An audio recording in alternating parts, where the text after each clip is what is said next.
Applaudir pour ce roi de rois qui est devant Dieu ressuscité. Amen.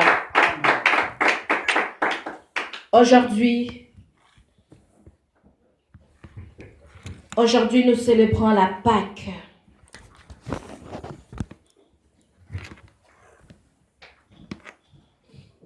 Éternel des armées, je me remets entre tes saintes mains. Que je ne parle pas, mais que toi seul, Seigneur, tu puisses parler. Et que tout ce qui sortira de ma bouche, Éternel, ne puisse venir que de toi. Et que tout l'honneur, la gloire, la majesté ne reviennent qu'à toi et à toi seul. Scelle-moi, Seigneur, par ton sang, et que je puisse être un instrument entre tes saintes mains. Merci, Père, pour tout. Dans le nom puissant de Jésus-Christ. Et toute l'assemblée dit Amen. Amen. Amen. Je vous salue tous dans le nom de Jésus-Christ. Et à tous et à toutes, je vous souhaite une joyeuse Pâque dans le nom de Jésus-Christ. Amen. Aujourd'hui, c'est une journée de célébration pour les chrétiens. Alléluia.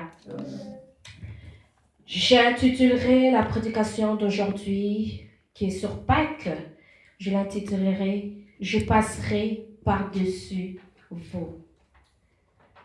Nous allons tourner nos Bibles dans Exode 12. Exode 12,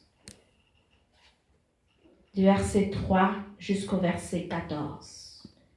Exode 12, 3 à 14.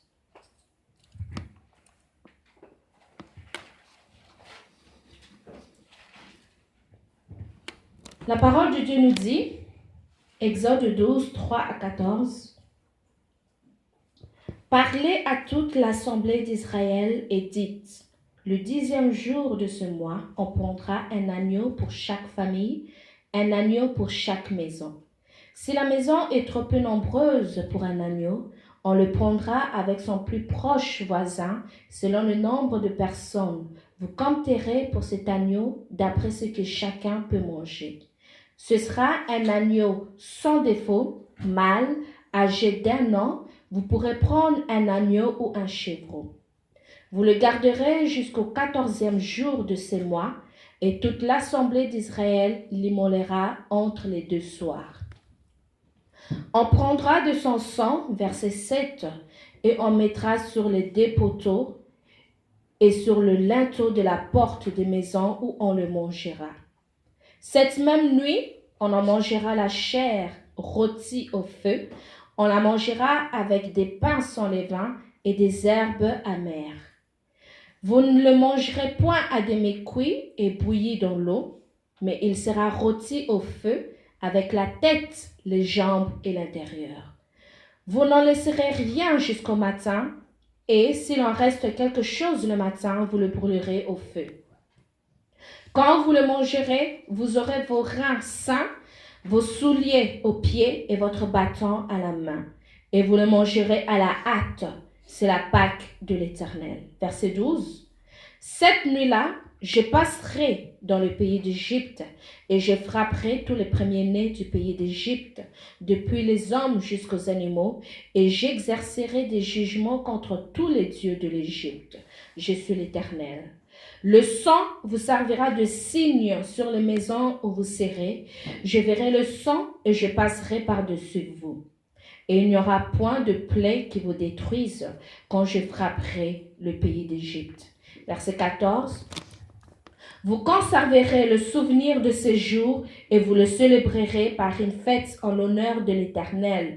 Vous le célébrerez comme une loi perpétuelle pour vos descendants. Parole de l'Éternel. Alléluia.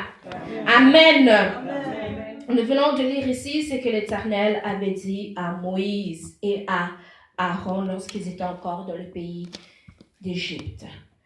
La Bible nous dit que Dieu dit de prendre un agneau pour chaque famille. Un agneau pour chaque famille.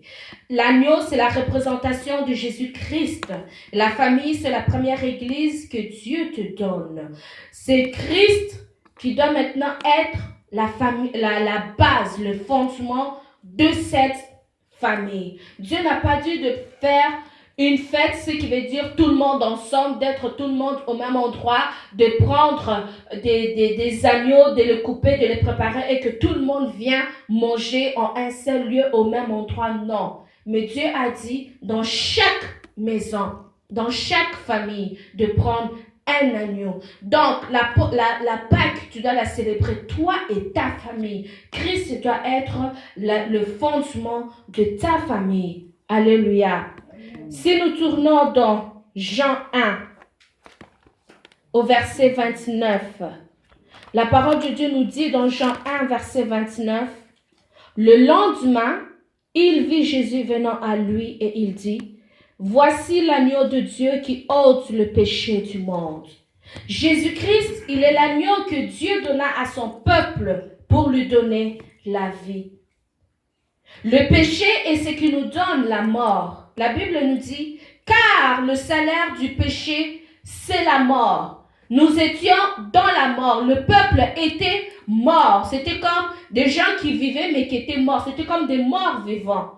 Mais Jésus-Christ, il est celui qui vient pour ôter le péché du peuple. Il est celui qui vient lorsqu'il ôte le péché, ce qui veut dire qu'il ôte la mort. Ce qui veut dire qu'il vient nous donner la vie.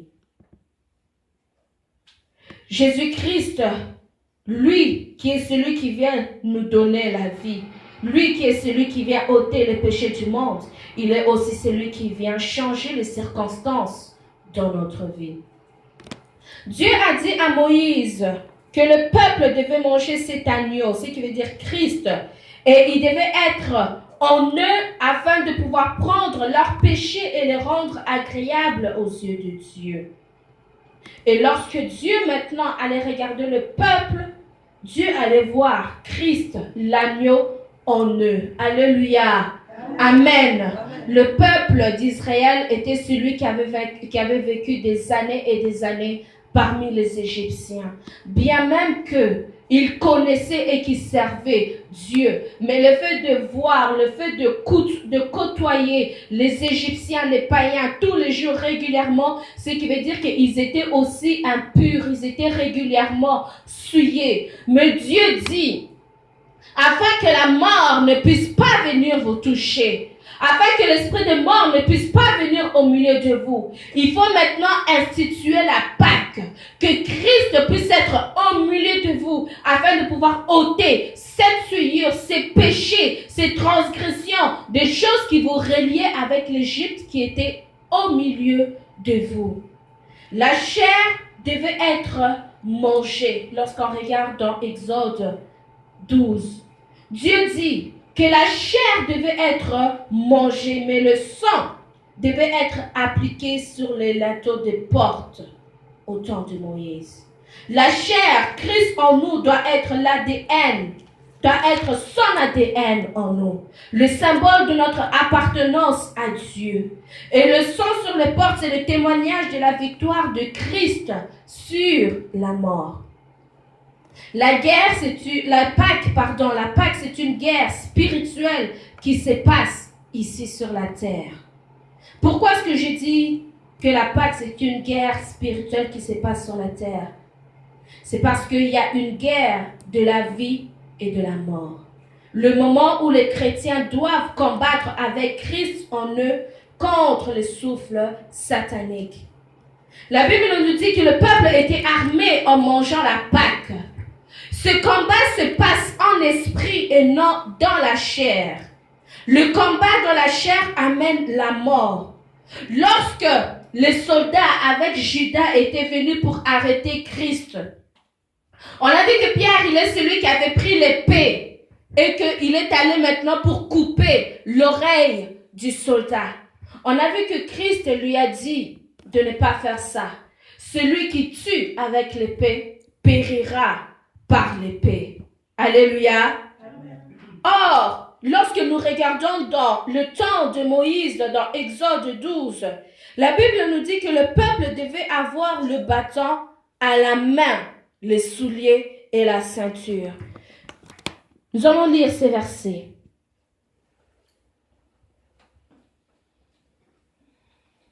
Au verset 11. Quand vous le mangerez, Vous aurez vos reins sains, vos souliers aux pieds et votre bâton à la main.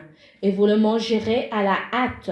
C'est la Pâque de l'Éternel. Alléluia. Amen.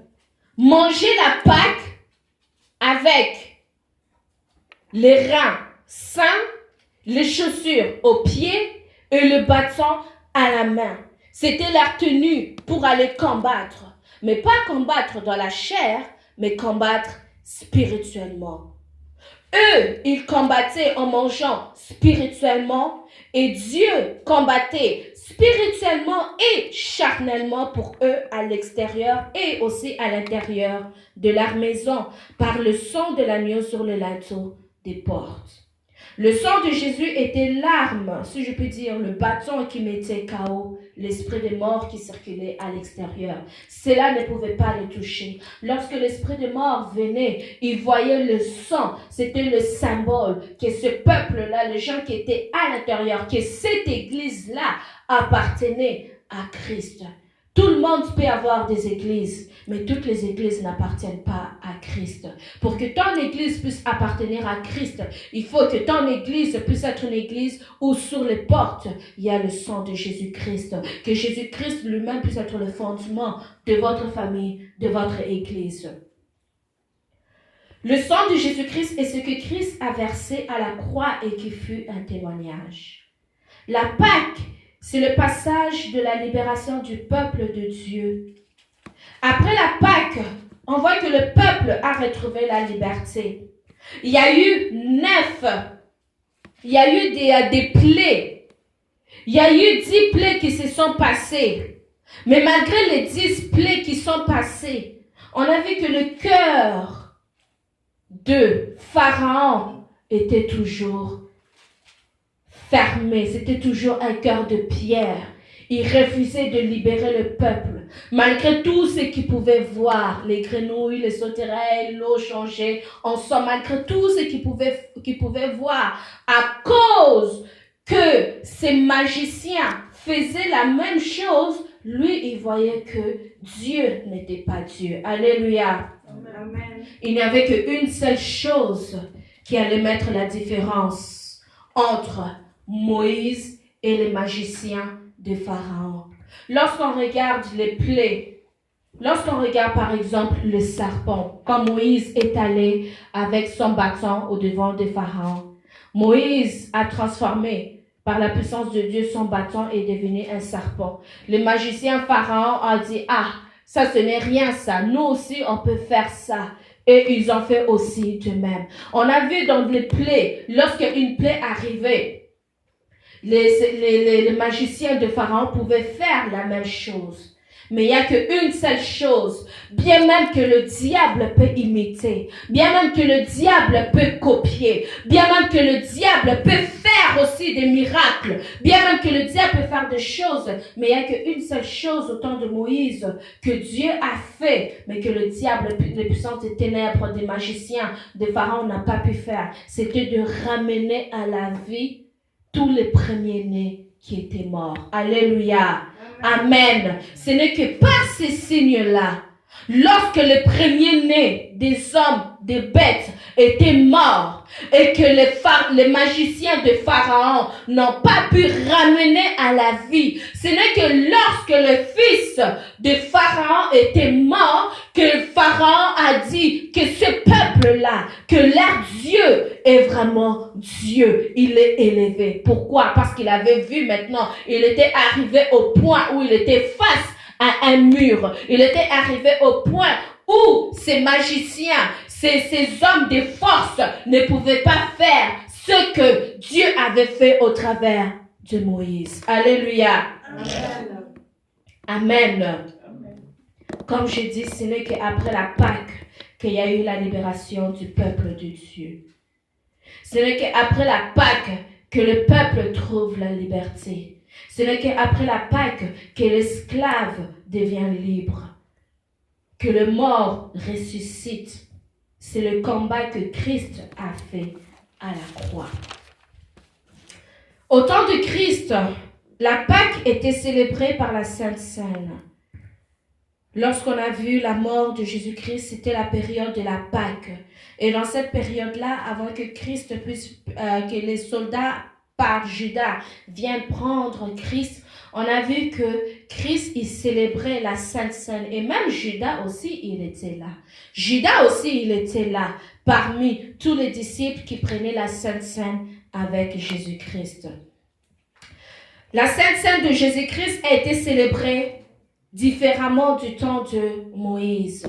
Dans le temps de Moïse, la Bible nous dit que Dieu a dit à Moïse de dire au peuple de manger la chair, mais de ne pas boire le sang. Le sang devait être appliqué sur le linteau des portes. Mais au temps de Jésus-Christ, on voit que Jésus-Christ a donné son corps et il a donné son sang. Il a dit, prenez ceci est mon corps, mangez. Prenez ceci est mon sang, buvez. Le sang n'était pas bu avant parce que le sang, c'est l'alliance que Dieu vient établir avec son peuple. Le sang des bêtes était appliqué et représenté le sang de Jésus-Christ. Alléluia. Amen. Je ne sais pas si vous comprenez. Le sang était appliqué simplement sur les portes. Le sang n'était pas bu avant, mais le sang a été bu à la venue de Jésus-Christ lui-même. Le sang des bêtes représentait le sang de Christ, mais ce n'était pas le sang de Christ. Or, avec la venue de Christ, ce sang n'était plus appliqué sur les portes, mais ce sang était bu. Ce n'était plus le sang d'une bête, ce n'était plus le sang d'un animal agneau, ce n'était plus le sang d'un animal chevreau, mais c'était le sang qui a vaincu contre le diable, le sang de Jésus-Christ lui-même. Et ce sang-là, c'était l'ADN de Dieu lui-même, et ce sang-là a été bu. Le corps de Christ avait été mangé en Sainte Seine. Christ a dit, prenez ceci et mon corps, mangez. Prenez ceci et mon sang, buvez. Le corps de Jésus-Christ avait été mangé. Voilà pourquoi il ne resta pas au tombeau. On a chanté tout à l'heure, Jésus-Christ n'est plus au tombeau. Allez voir en Jérusalem, vous allez voir que Jésus-Christ n'est plus dans le tombeau. Lorsque les femmes allèrent pour récupérer son corps, ils ont vu que le corps de Christ n'était plus dans le tombeau. Pourquoi le corps de Christ n'était plus dans le tombeau? À cause de l'œuvre de l'action de la Sainte Seine. Le corps de Christ n'était plus dans le tombeau. L'esprit de Christ était au trône, son âme combattait dans le séjour des morts et son sang était la gloire que le diable reconnut et ne put résister ni même tenir devant le sang de Jésus-Christ. La gloire que le diable ne voyait plus au ciel, cette gloire le détruisit sous la terre. Le sang de Jésus a dépouillé le diable sous la terre de la même manière qu'il a été dépouillé au ciel. Puisque le diable a été dépouillé au ciel par les anges et sous la terre par Christ, le combat était resté sur la terre. Voilà pourquoi la Pâque est aussi une guerre spirituelle qui se passe sur terre. C'est le combat qui se passe entre le ciel et la terre. Nous allons lire dans Matthieu 27. Matthieu 27, 45 à 46. La parole de Dieu nous dit: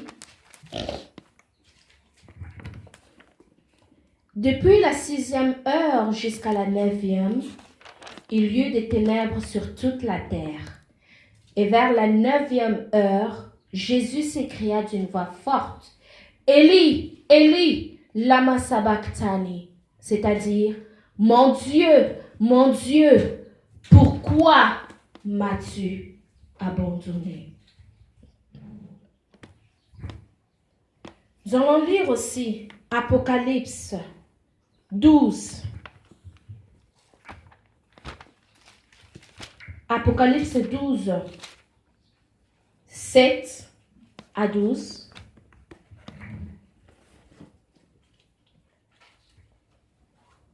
Et il y eut guerre dans le ciel.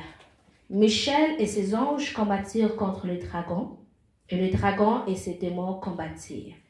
Mais ils ne furent pas le plus fort, et leur place ne fut plus trouvée dans le ciel.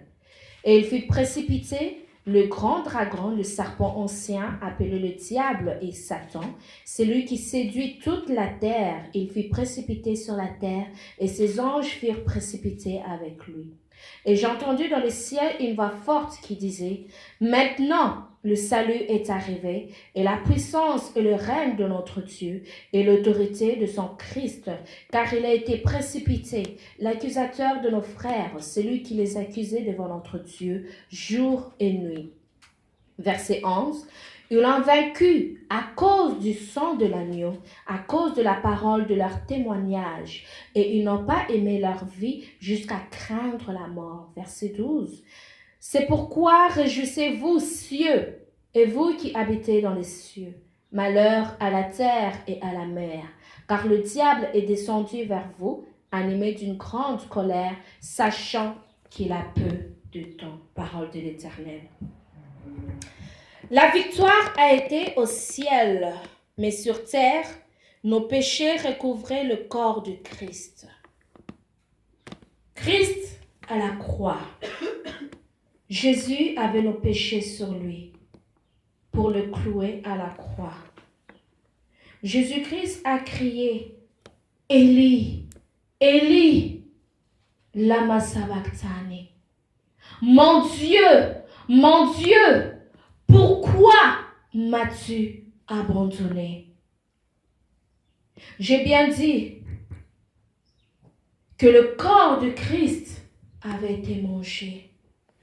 Jésus, il était revêtu, couvert de nos péchés sur lui, les péchés, les fautes de toute l'humanité pour aller les clouer à la croix. Avec Moïse, au temps de Moïse, le peuple devait manger avec les armes. Le combat se faisait en esprit. Là, ici, au temps de Jésus-Christ, le combat se passait dans les deux niveaux, le niveau visible et le niveau invisible. Nous allons tourner dans Jean 19, 30, où la parole de Dieu nous dit, « Quand Jésus eut pris le vinaigre, il dit, « Tout est accompli. » Et baissant la tête, il rendit l'esprit. Christ, revêtu de nos péchés sur la croix avec son esprit et son âme, était environné de ténèbres, combat visible, charnel.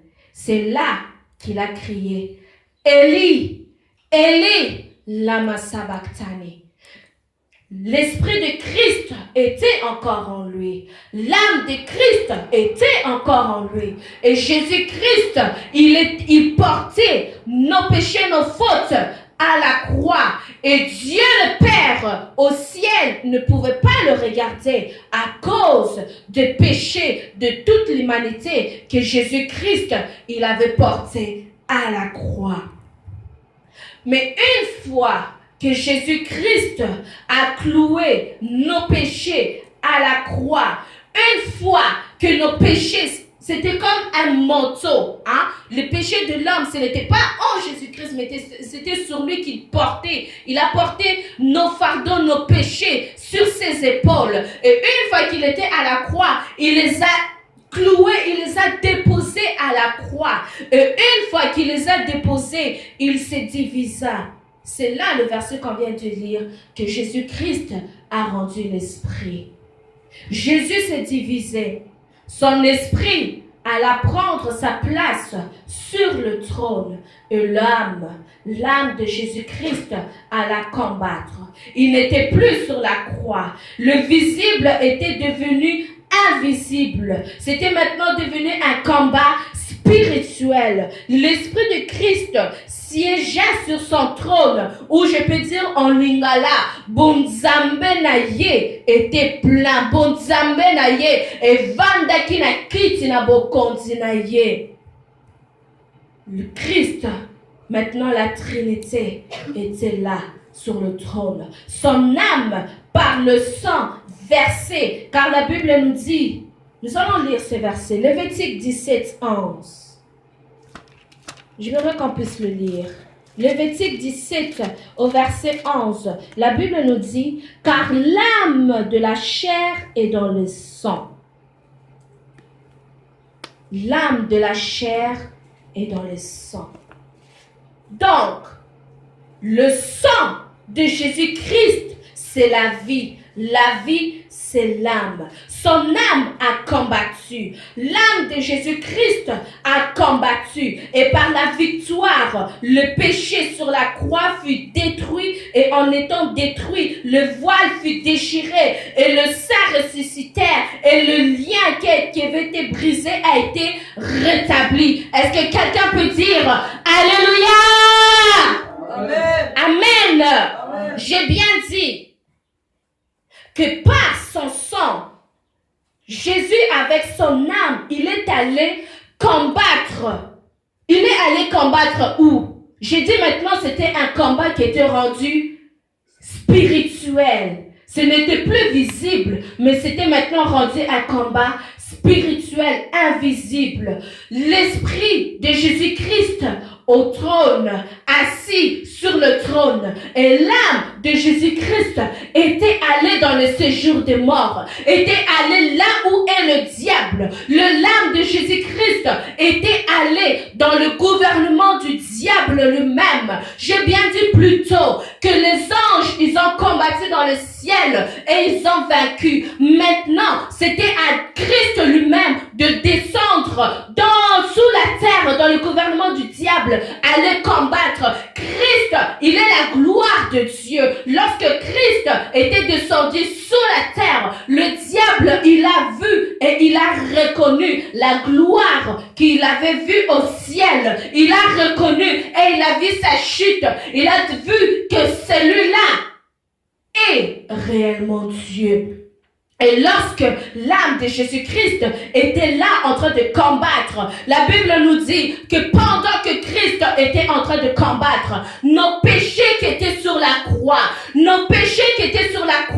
qui empêchaient Dieu de te voir, qui empêchaient Dieu de nous voir, pendant que Christ combattait sur la terre, ces péchés-là sur la croix ont été détruits. Et la Bible nous dit que le voile du temple a été déchiré du haut jusqu'au bas. La Bible nous dit que les saints ressuscitèrent. Le lien qui avait été brisé entre Dieu et son peuple, ces liens-là a été rétabli. L'œuvre de la croix, la Pâque.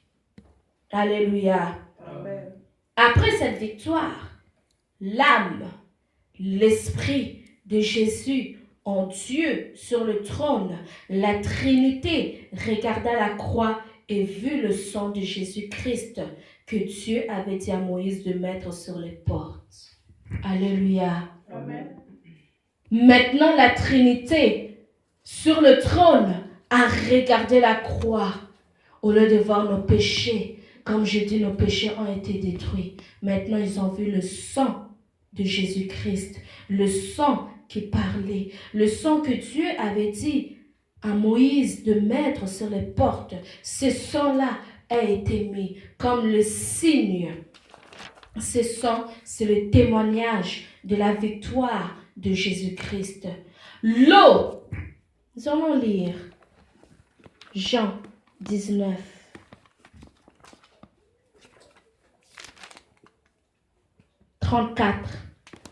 Mais un des soldats lui perça le côté avec une lance et aussitôt il sortit du sang et de l'eau. Le sang est sorti pendant que Christ était encore sur la croix et l'eau était aussi sortie. Tout ça, c'est sorti où? Tout ça, c'est sorti sur la croix. L'eau a coulé sur la croix, le sang a coulé sur la croix. J'ai déjà parlé pour le sang. Maintenant, l'eau qui est sortie de Jésus-Christ, c'est la voix. L'eau qui est sortie de Jésus-Christ, c'est la parole qui parle pour nous contre le diable lorsque nous sommes dans la justice de Dieu, car l'eau c'est la parole. Nous l'avons lu plus tôt dans Apocalypse. Ils l'ont vaincu à cause du sang de l'agneau et de la parole de leur témoignage. Le sang de l'agneau est ce qui maintenant qui parle pour nous à la croix du Golgotha. Le sang de Jésus-Christ est l'eau qui était sortie de Christ et maintenant ce qui rend témoignage pour nous, pour dire que Christ a vaincu à la croix de Golgotha contre le monde de ténèbres. Voilà pourquoi j'avais parlé au-dessus que le thème « Je passerai par-dessus vous ». Par l'œuvre de la croix, par la Pâque, l'esprit de mort ne peut pas régner sur nous. Parce que par la Pâque, Jésus-Christ s'est livré pour que toi et moi, toute l'humanité, les chrétiens, que nous puissions avoir la vie. Voilà la Pâque. Que le Seigneur vous bénisse.